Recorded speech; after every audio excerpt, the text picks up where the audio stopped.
So, hi everyone. Good afternoon or good morning, depending on where you're calling from today. My name is Devin Ayer. I'm Vice President of Program Strategy and Business Development at Imagine Canada. Apologies for the later start this afternoon. Our moderator today, our lovely moderator, Mahalia Verna, her building actually had a unexpected fire drill. So we are waiting for her to rejoin. She's getting reconnected to us. But what we're going to do in the meantime is we're going to start off with just some housekeeping notes to get that underway. And then if Mahalia is rejoined in, we'll pass the mic over to her, but we'll start off just going through some housekeeping notes for today's webinar. So first off, the session today is being recorded.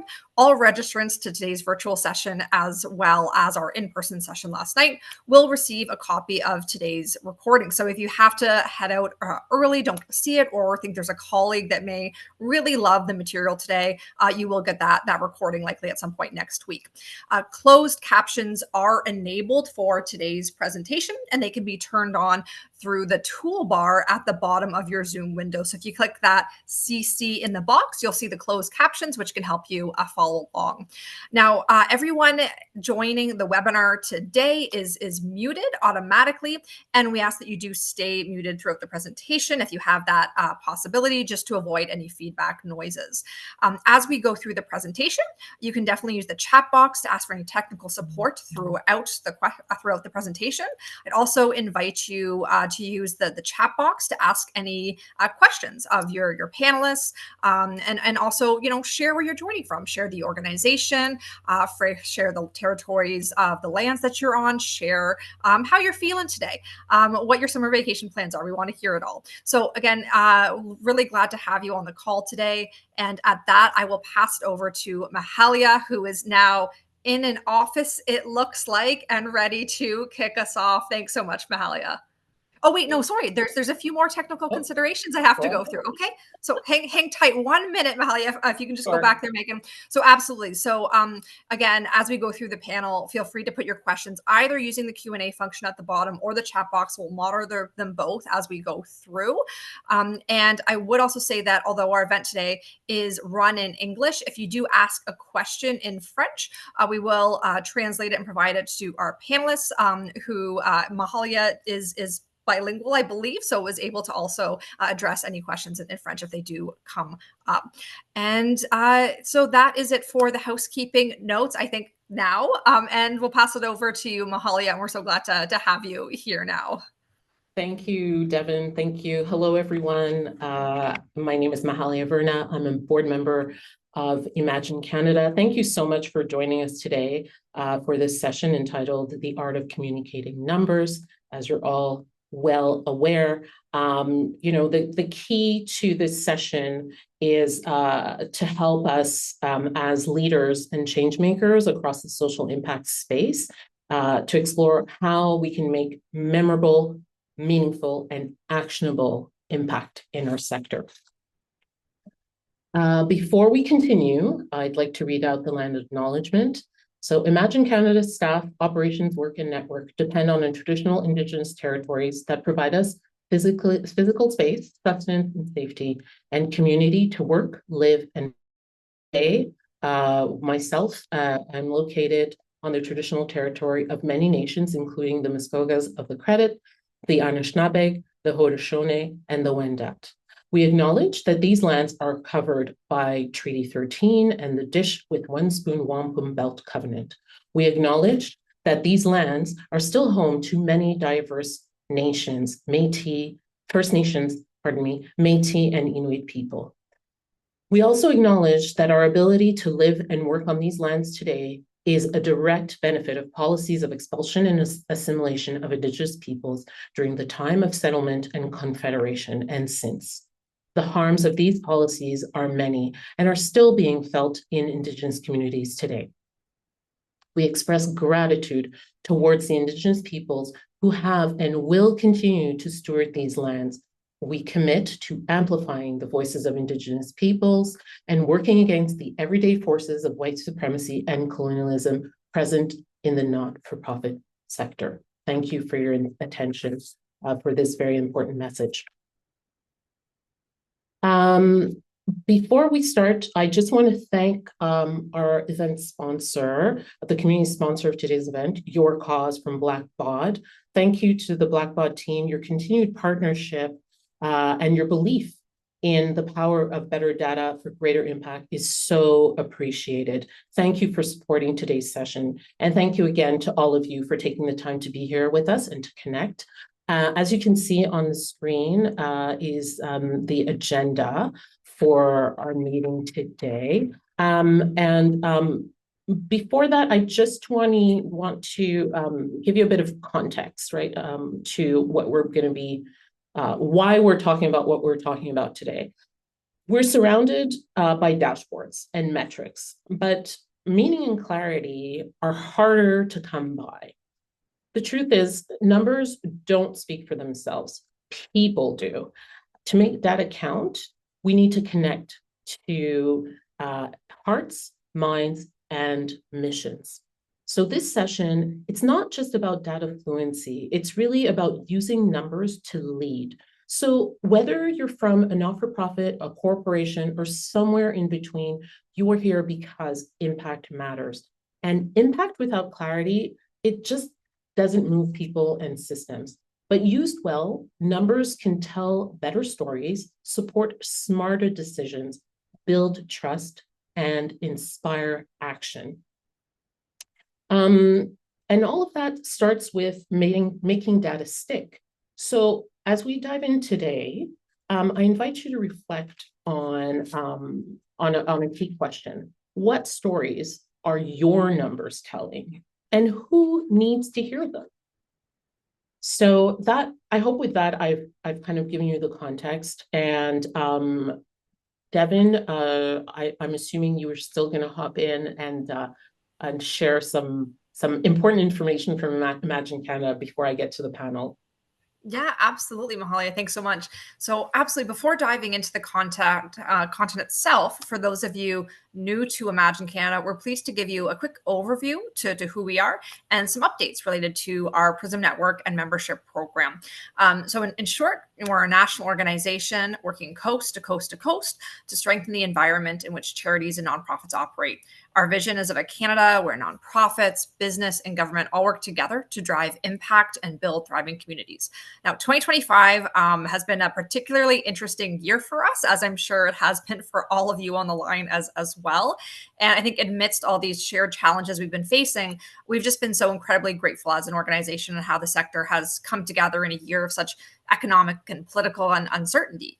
As an example, this spring, we were really excited to work with others to launch a new initiative to harness the collective strength of the sector, what has been called our new Rapid Response Network. So these new groups are intended to convene social impact leaders like yourself when there are new pressing and emergent sector-wide issues like tariffs or more tariffs, and new economic policies being announced by the federal government in order that we can respond quickly and with a shared collective voice.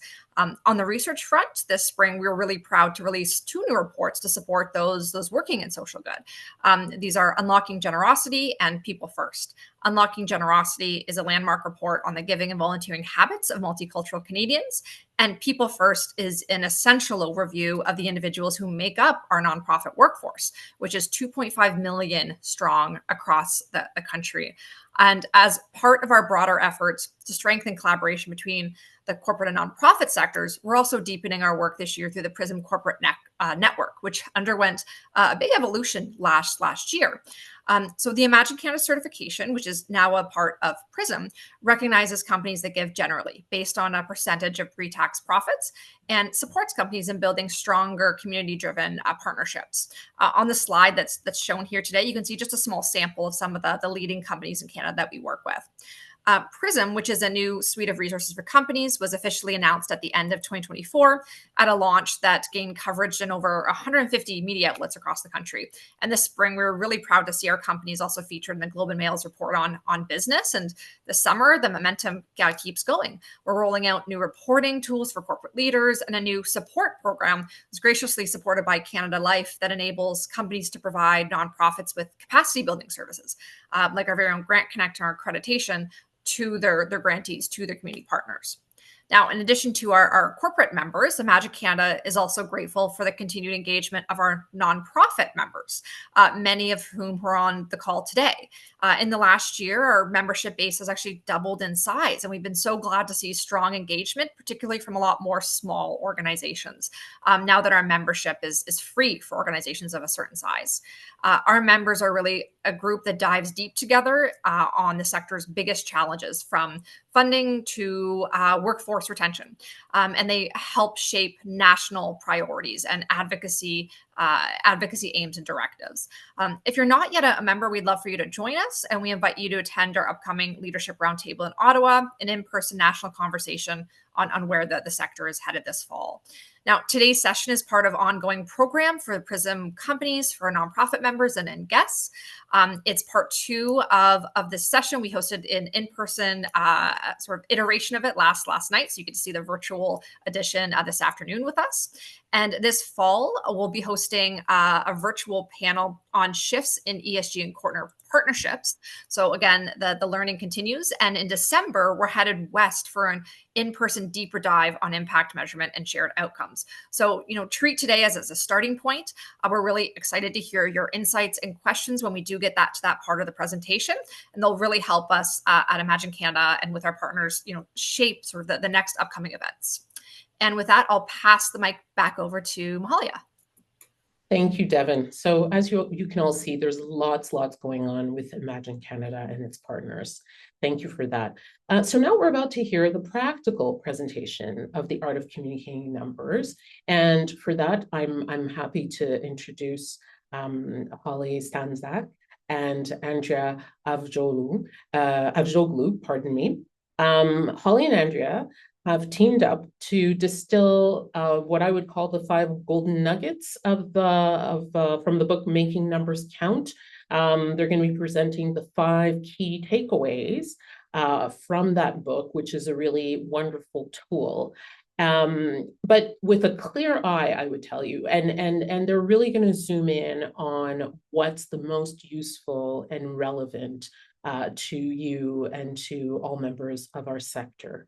So just Holly is the Senior Associate Program and Insights and Learning at Imagine Canada, and she's a credentialed evaluator. So basically, if you have benefited from all the wonderful research work, much of the research work that's been done by Imagine Canada, Holly has been involved in it. And Andrea is the head of product management at Your Cause from Blackbaud. So before Holly and Andrea dive in, I just want to give some space to Andrea to provide a few words about Your Cause from Blackbaud and their interest in this topic, because it's going to serve as a good launching pad to the deep dive. So Andrea, over to you. Thank you, Mahalia. First off, want to apologize if there's any background noise. I am currently sitting in a United Club lounge in Chicago O'Hare's Airport. I arranged my flights to be available for this online session, and I'm really excited to be here. But forgive if there's any noise that creeps through on my microphone. Second, I wanted to tell you a little bit about myself beyond the fact that I'm the head of product for Your Cause. I've been with Blackbaud a little bit over 2 years. I have a deep background in data analytics, data management, and data product development and delivery, and have took over the leadership of the Your Cause portfolio about a little over a year ago. One of the things I wanted to ground everybody in is exactly what is Blackbaud. And this is a slide we're actually really proud of. We're proud to show all of these big numbers and show how the volume of the things we're doing. But then when you think about it from and if you haven't read the book yet, highly recommend you read the book. But if you think about some of the lessons we learned in the book, I want to give you just a little bit of like another lens on this really amazing set of statistics from Blackbaud. So on the left-hand side, there's 600 corporate customers for Your Cause. We've facilitated over $500 million in corporate and employee giving, and we've We've enabled 12 million employee volunteer hours annually. And on the right side, you see this is a picture of kind of the network of Blackbaud from your cause to the Blackbaud nonprofit side. We have 28,000 nonprofit customers, and we've raised $100 billion by facilitating our nonprofit customers. And we have over 40 years in the social good space. We are the only company in the world that is 100% focused, publicly traded, on enabling social good. What I would say is all of these numbers, they're impressive, but can you really, kind of understand them a little bit better, right? We're going to go through some of the tenets of this, but what I would say is I'll give you a little bit of a reference point. So 28,000 nonprofit customers would be a third of all registered charities in Canada. That 12 million hours, like I had to do some math on that one. That's 1,400 years over 13 centuries. And that 100 billion, that's 68 countries with a GDP in the world have 100 billion or more. And you could, with $100 billion, you could buy a Gulfstream jet every day for over 10 years. So just a little reference point here, and I'm trying to, it's an early illustration of some of the messages that Holly and I will be talking about going forward. And so could we go to the next slide, please? I wanted to talk a little bit more about your cause. Because what we are is we are the corporate social responsibility and grant making software kind of section of Blackbaud, and we're so proud to be part of Blackbaud. We found our home. We enable employee giving, volunteering, resource groups, which are a really important and free feature in our software, as well as grants management. And that end-to-end impact reporting and storytelling was actually the first product I ever delivered from scratch at Blackbaud. About over a little less than 6 months ago, we went into general availability. Really, if you ever have any questions, feel free to reach out to me, and I'll be happy to tell you more about the product portfolio. But this all comes together to enable our corporate customers to meet their corporate impact goals. And I'm always excited to talk to nonprofits about the potential of the audience in the corporate sector. So again, hit me up if you want to hear more about it, and the untapped funding and employee volunteering sources you can get out of CSR teams. Next slide. So my colleague Andrew Troop is he is a thought leader in the space, and he started talking about the 2025 trends grounded in peace, perseverance, evolution, adaptation, captivation, and empathy. At least on the US side, perseverance is kind of the name of the game in nonprofits and in the CSR space these days. Contrary winds blowing that we couldn't even have predicted 6 months ago or 9 months ago. We are constantly evolving with perseverance and adapting to change. We CSR teams have had to find different and new ways of captivating younger audiences, and it's all done with empathy. And so these are the trends that we are really promoting and moving forward with in the market and in the space. And if you go to the next slide, you see where this kind of all fits in to investing in people and communities in CSR and philanthropy and corporate philanthropy. And we're going to focus today on redefining engagement and impact measurement. And I think that is my last slide. Do I hand it over to you, Holly?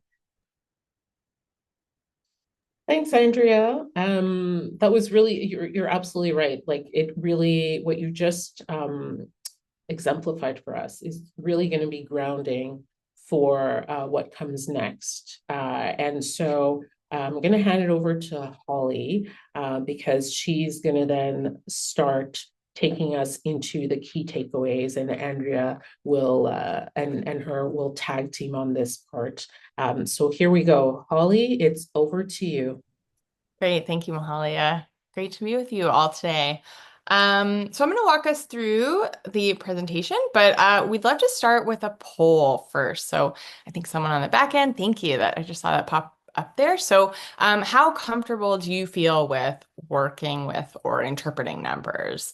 If you can just kind of rate where you land on this scale, we'll wait for those results to come in and see kind of where our audience is sitting here.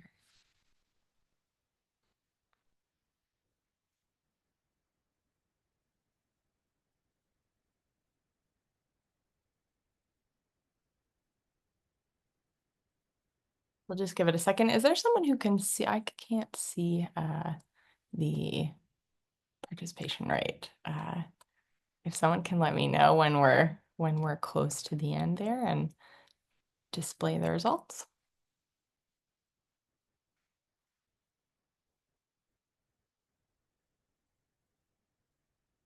Can someone? Oh, it disappeared. Great. Okay. Hopefully folks can see that. So, okay, we've got a good mix. No one is not at all comfortable. So that is exciting. And we've got kind of a split here. A lot of us hanging out in the middle. I feel mostly at ease with numbers, and some feel kind of like I can get through them, and others feel super at home. So I think that's great. There's something for everyone in this presentation. So whether you are super comfortable with numbers or whether you are like, not so much, I think you're going to get a lot out of our conversation today. So thanks for participating in that. Okay, so as Mahalia said, we're talking about the book Making Numbers Count today by Chip Heath and Karla Starr. So although we think we understand numbers, in actuality, our brains are only equipped to truly process really small numbers. I was kind of shocked when I read this in the book, but really, once we get up to like 5 or 10, beyond that, our eyes or our little brains kind of glaze over in terms of actually interpreting like what do these numbers mean that we're working with every day. And we've probably all had this experience where when numbers get bigger and bigger, we become kind of numb to them and aren't really able to grasp the changes. So a good example of this is like, what is the difference between 1 million and 1 billion? When I hear those numbers, I'm like, great, those are two really large numbers, and one is bigger than the other. But beyond that, I can't really kind of grasp that. Another example of this is like, if we look at the difference between 10 and 20, we feel like, oh, that's significant. There's a big jump there. But if we look at that same difference from 340 to 350, it just feels different, like on a gut level. And that impacts, I think, how we interpret statistics. So the starting point of the book is that all numbers need to be translated or explained to your audience in human terms that are relevant and understandable to them. And that's really going to help your audience make sense of the numbers that you're providing. So an important aspect of this is something called the curse of knowledge, which was really illuminating to me. So this is kind of a principle that states that when we become more knowledgeable in something, so for example, if we all work in the social impact space, we become kind of habituated to seeing certain types of numbers or working with statistics in a certain way. Once we have that expertise, we forget that not everyone else also has that expertise. So with audiences who are really similar to you, we might all have that similar facility, but when you're speaking maybe to a public audience or a different kind of stakeholder, we have to remember that not everyone is going to be super comfortable with the numbers that we're using. So the goal of the book is to provide some really simple techniques so that we can translate numbers effectively for audiences to really grasp them. And over the next few minutes, as Mahalia said, we're going to cover some of those key rules. I think the rules tend to be like, I call them like simple, but not obvious. They're pretty straightforward, but there are some you'll be using already and you haven't even thought about it. And there, I think, will be others that are really new to you. So we can dive in. Okay, so the first rule, surprisingly, is don't use numbers. So perfect translations don't always need them. Really the goal of like using statistics or numbers in our work is to get a message across, maybe to convince your audience of something. But sometimes like numbers actually aren't the best way to do this. And a really vivid message will stick with your audience better than a statistic might. An example that we really love is this So Many Dicks campaign by Elf Beauty. I don't know if folks have heard of it, but it's meant to call attention to the gap in corporate diversity. So the key message of the campaign is that there are almost as many or more men who have the name Richard, Rick, or Dick than there are either Black women, Asian women, or Hispanic women on corporate boards. So I'm going to read off some statistics here. So there are 566 Dicks, 806 Black women, 774 Asian women, and 283 Hispanic women on boards for companies listed on the New York Stock Exchange and the NASDAQ. So I won't test you on those numbers. If they weren't sitting in front of me, I would not remember what they were. But I think it gives us an illustration of like, I can never forget the tagline of this campaign, So Many Dicks, and the sort of message that it's getting across to me. But in an hour from now, I'm not going to remember the list of numbers that I just read. So that's a great example of like when your message might be better served by just skipping the numbers altogether. I'll pass it over to Andrea now.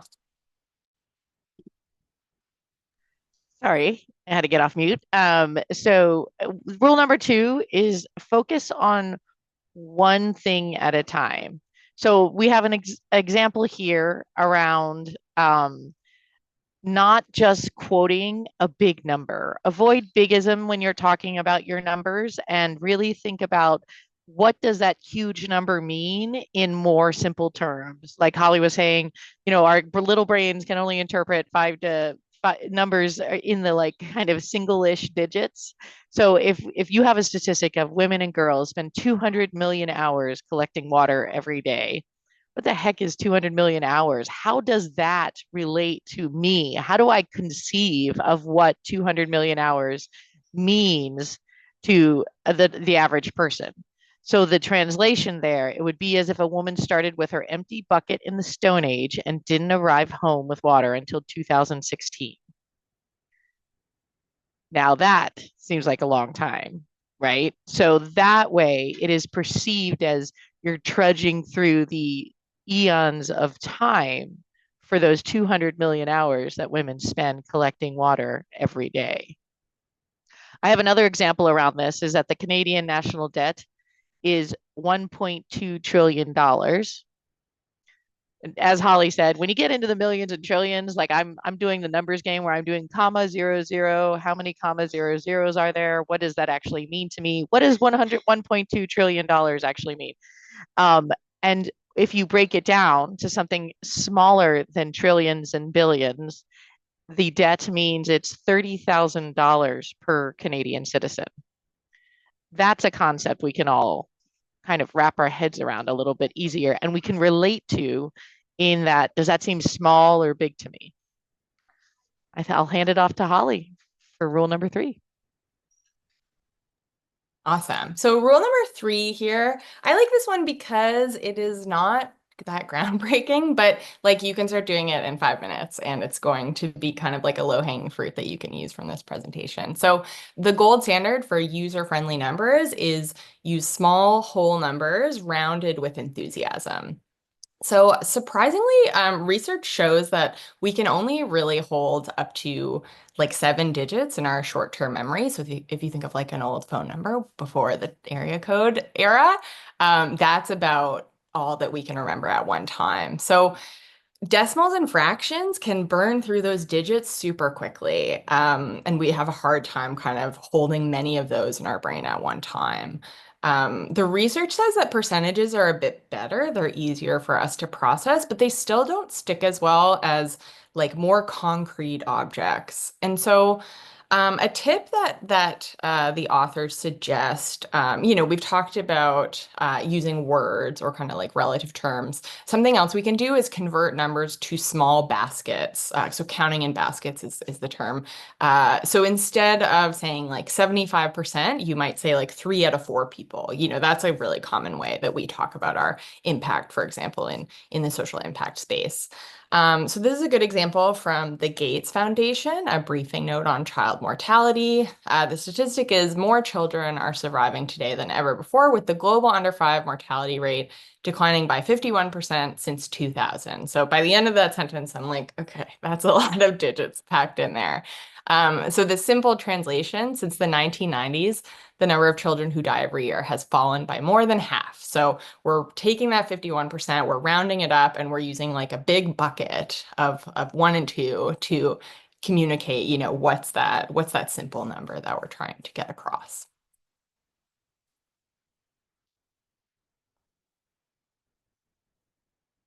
And rule number 4, ground numbers in a concrete, familiar, and human scale.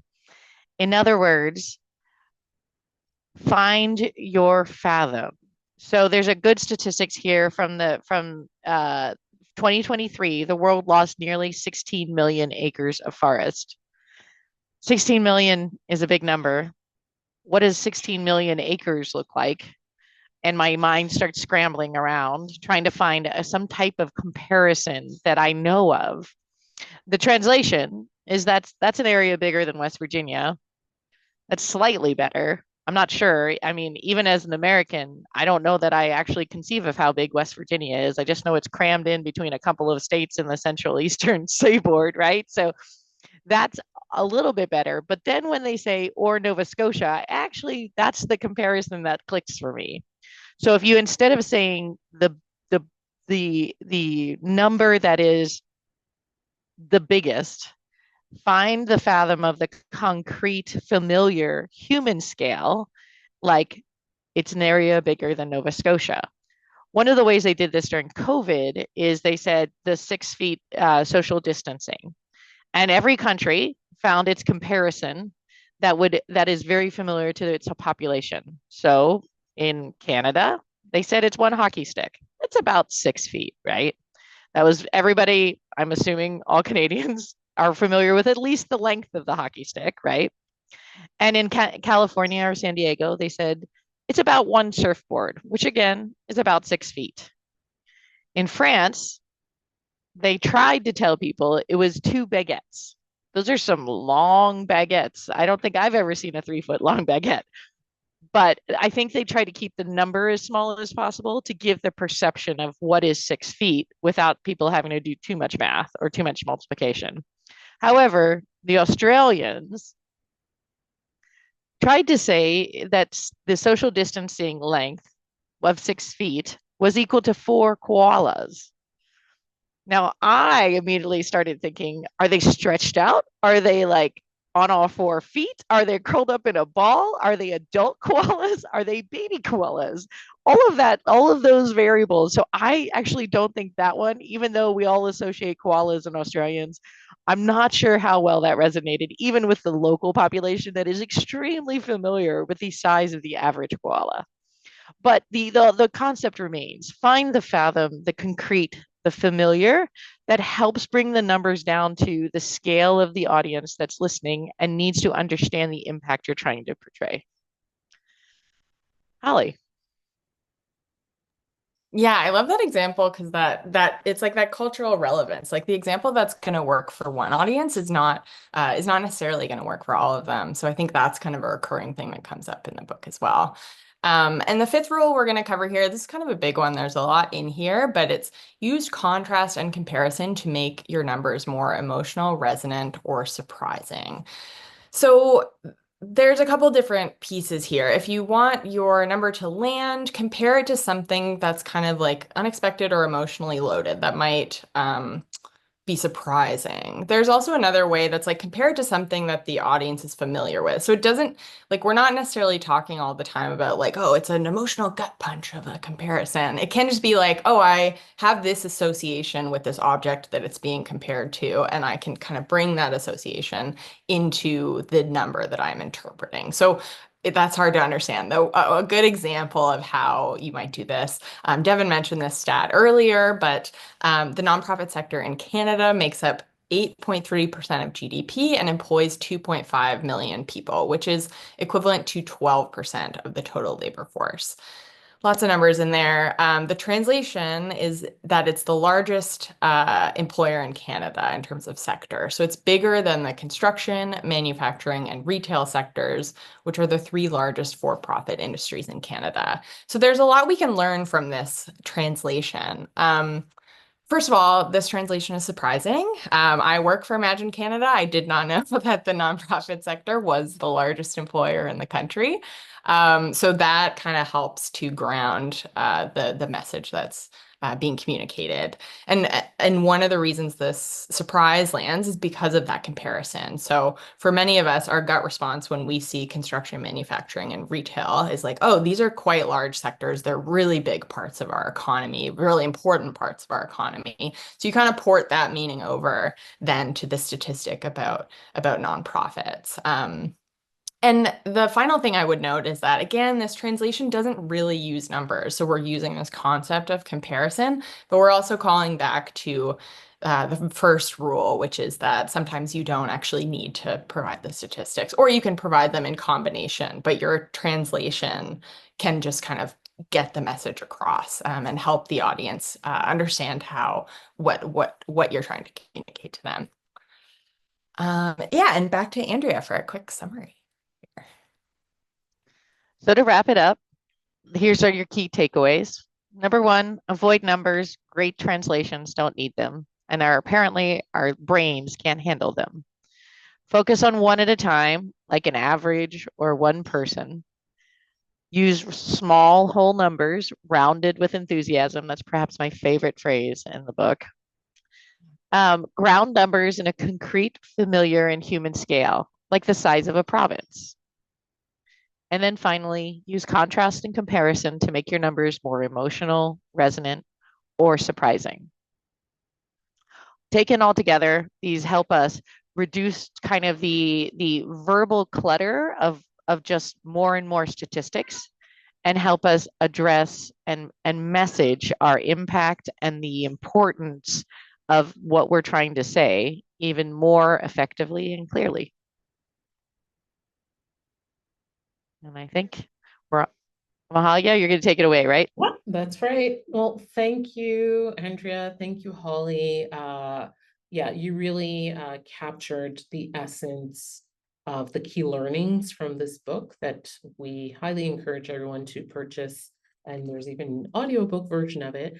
And you know, I shared this yesterday, and I'll share it today. What's one of the examples that stayed with me in terms of like familiar references was I'm sure a lot of people heard about when the Suez Canal had been blocked by a big, container ship. And of course, for a canal to be blocked off, it has to be a big thing. And they in the news reports they communicated the dimensions, but that didn't really stick for me. And in the book, it says, take the Empire State Building, remove the needle, and then put it across, the canal. And then I was able to picture it, right? So that idea, like rule number 4 there of, use something grounded in something familiar. Empire State Building, I can easily imagine that, and then putting it in within the Suez Canal on its side, blocking it, that I got it, and it stuck. And it made me more engaged with that piece. So thank you for that. Now we're in our Q&A portion. If anyone in the audience has questions, please drop them into the Q&A. Holly, I guess you're going to be monitoring the Q&A. Yeah, I was just going to say there's a couple questions popping up here. So Mahalia, I don't know if you can see that. Yeah, I can see it. Yeah. So the first question from Laura is, so do we still use the number or the statistic, but then also the translation? And I would say that for the most part, I would maybe default to using both, but my answer with all these things is always like, it depends on your audience. But I think it depends on your audience. So I think that there are some, I always think of like, if you're doing like an individual donor appeal, like maybe you don't want to overload them with numbers. Maybe you just want to use very simple translations and get your message across kind of directly without using the numbers. So you might start with a number and then you might say, I'd rather say it in this way instead. Or there are other situations where, for credibility reasons, if there are audiences that would prefer kind of to know where your numbers came from or where your conclusions came from, you can use both. So you can say like, here's the number, and now I'm telling you like what it actually means. So that would be my advice on that one. Yeah. Andrea, do you have anything to add? I was going to say that I think the prudent use of footnotes sometimes helps. like use your translation front and center, especially if you're talking to a broader audience, you're doing a donor appeal. You want to get sort of a message out there that's quickly remembered. Like think about your 2-minute elevator speech or your billboard, right? Like those are when translations become especially powerful, like that Dick's campaign that Holly cited at the beginning, right? That's great on a billboard because you're going to remember it and you can read it really fast and process it really fast. But then if you're using the same type of translation in kind of like a quote unquote written document or some kind of report or impact report that you have to produce, make sure you asterisk it or footnote it and give the actual statistic that backs it up. And this I think also talks to Jane's second questions around some people want statistics up front and otherwise they think that what will follow won't be credible. Those are your cynics, those are your skeptics. There's a couple in every crowd. I think if you again either use footnotes or parentheticals like Holly was talking about to kind of show that you are using a translation to be more memorable, but you actually have real data backing up behind it. That would be good. I also want to caution us all to not fall in the trap of false granularity, right? Just because we have a very specific number, everybody thinks that automatically that makes it correct and accurate. And a lot of what we do, especially in the social impact space, has to be measured, but to be measured to the third or fourth decimal point probably is overestimating it. So let's keep those numbers, rounded with enthusiasm and appropriately so. And that even helps your messaging become simpler. Holly, did you have any thoughts again? Yeah. I mean, Oh. I would add to that it's really important to take the time to do the research about like who you're targeting, who you're speaking to, who's your stakeholder, what are they really looking for? Not necessarily so that you like speak your language, but it's more for whatever you're going to communicate to land in the way that is suited to how that stakeholder is going to process that information and what decision you're looking for them to reach with regards to what you're presenting to them. So I just wanted to make sure to add that in there. And Holly, if we look in the Q&A, we've got some more questions, right? Yeah, I was just going to add one final thing on that, Sure. from Jane, that I'm one of those people, like if someone gave me only the translation, I might be like, where's this coming from? And so but I think the interesting thing for me, reading the book and also like kind of thinking back to that example that I gave at the beginning, like the difference between 1 million and 1 billion, which has come up in different ways throughout our presentation, like even for people who are like, show me your homework,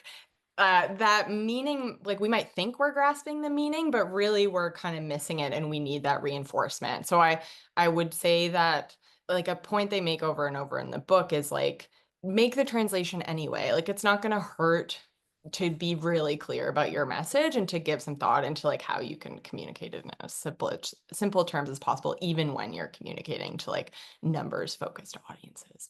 Yeah, agreed.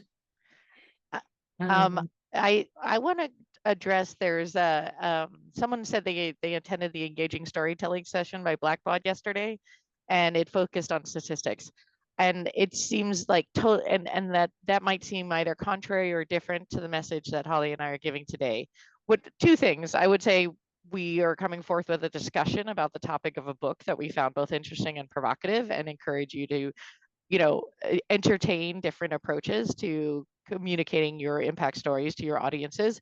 But the way I really see it is you can't make the translation unless you have the underlying statistics and the data accurately estimated or analyzed behind that. So your translation so if your translation is based on bad data or your translation is based on poor statistical methods, then your translation is as poor as the math that it's based on, right?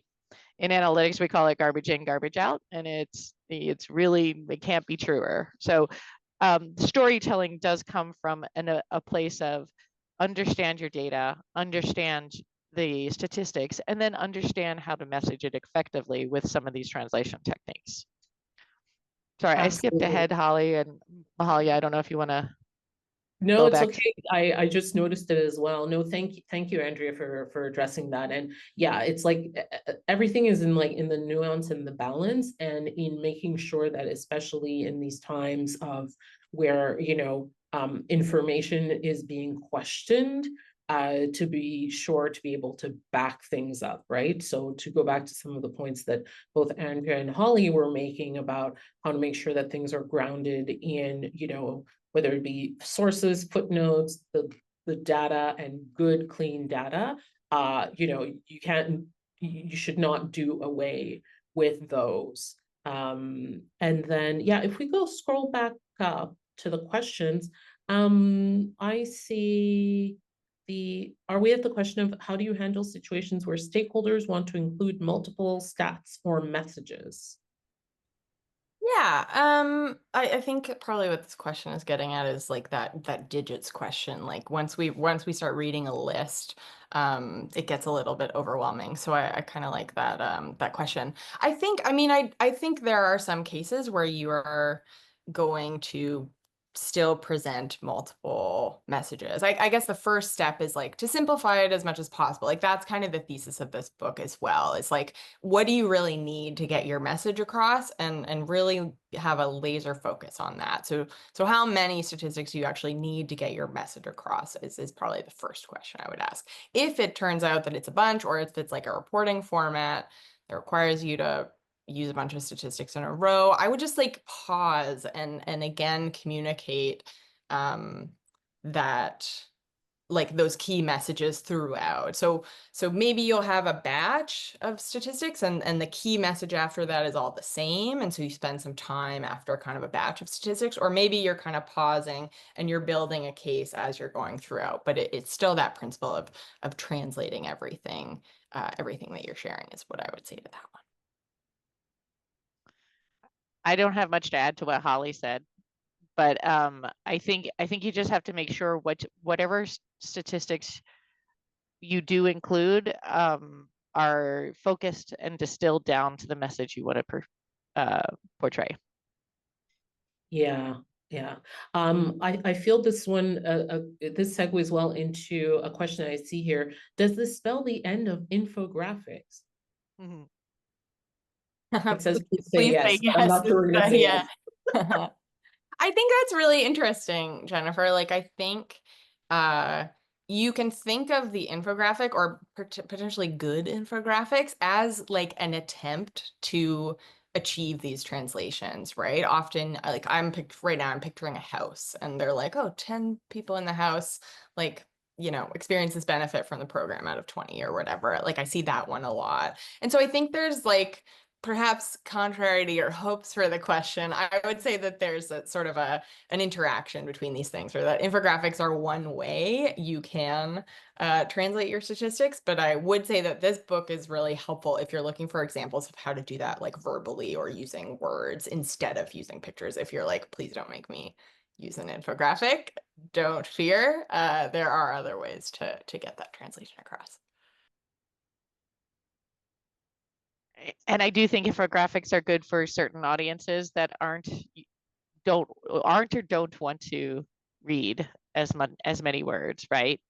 Um, so the quick glance type of audience where you want them to see something powerful, or if you just put three out of four on the front of a postcard or something like that, and then they get curious, right? So then you have a little bit of an infographic that kind of draws people in, and then you can tell your translated statistic story, perhaps.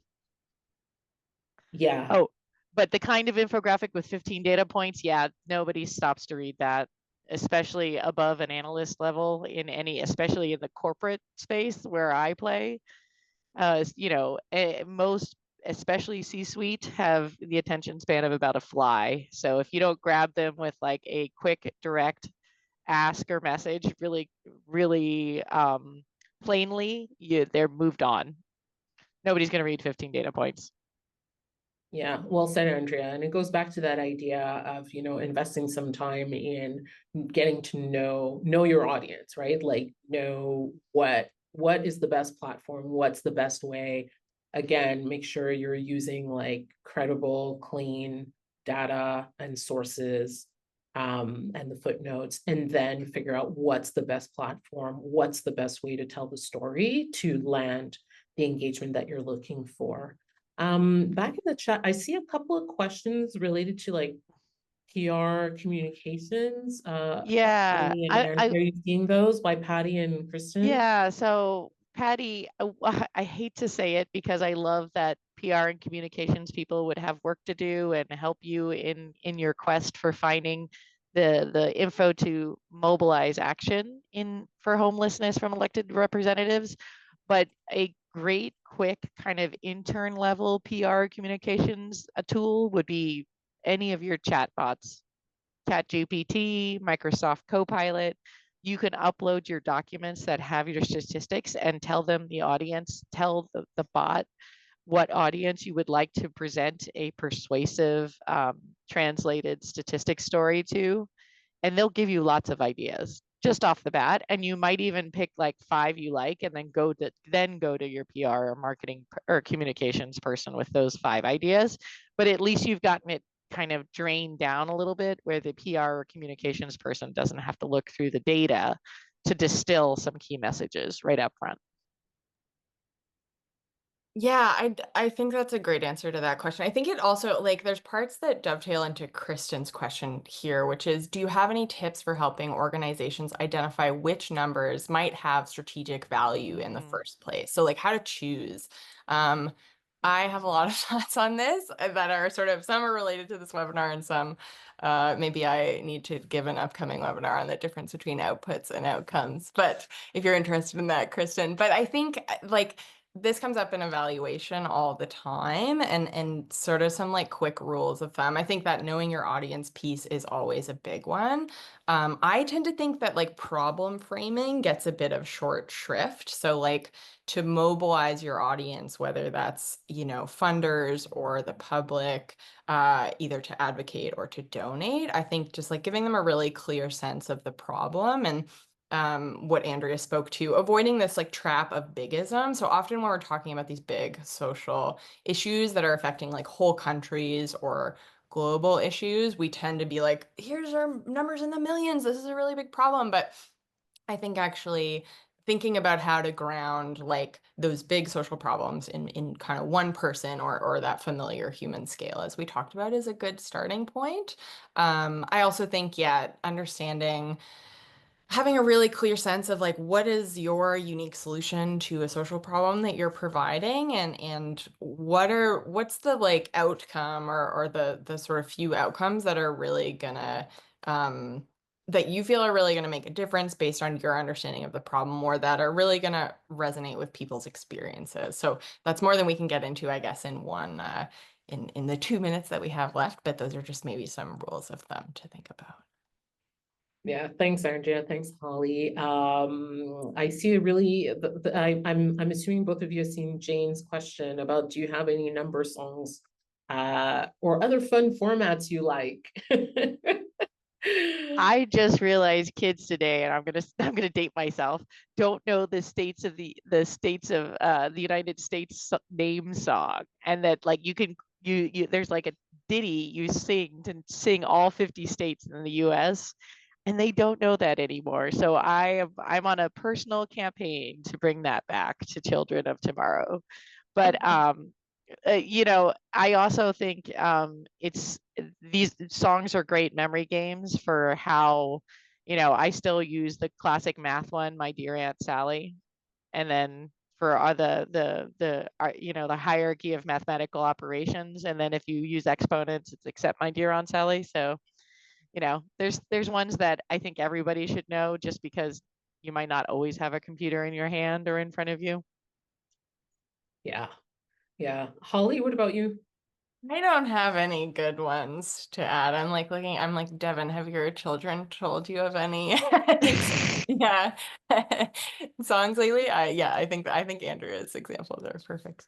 We should maybe do some advocacy to the creators of Paw Patrol to get some more number songs out there. Maybe that'll be Magic Hand's next advocacy campaign. I But just remember the Number Factory on Sesame Street and things like that. Like, oh, those yeah. are good old Yeah, days. PBS. yeah, And even exactly. I'm Animaniacs thinking used to be really good back in the day as well too. Had a yeah, few good ones, but no, that's a great question to end us with, though. Thanks for yeah, that. that's great. And Yeah, it just reminded me of the Schoolhouse Rock songs and videos. Those were, see, those stuck. So anyhow, that was a fun way to end things. Thank you so much, Andrea, Holly, and Devin, and everyone who attended. I hope that this was really an enriching and empowering session for all of you. So this brings our session today to a close. Thank you so much for being with us. Thank you again to Your Cause from Blackbaud for sponsoring today's discussion. Thank you to the Imagine Canada team, particularly Iman and Megan, who worked tirelessly behind the scenes to bring this to all of us.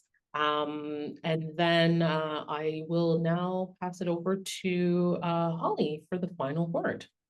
Yeah, I just want to thank all of the participants for such great participation and fantastic questions. That it's really fun to like engage with these ideas, and I think this is really collaborative. Like it's like we don't have all the answers, and the book is a great starting point, but these questions are fairly nuanced. So just thanks for taking part, and thanks to you, Mahalia, for braving the fire alarm and still springing into action to facilitate our session today. We really appreciate you. Thank you, Hey everyone. everyone. Great.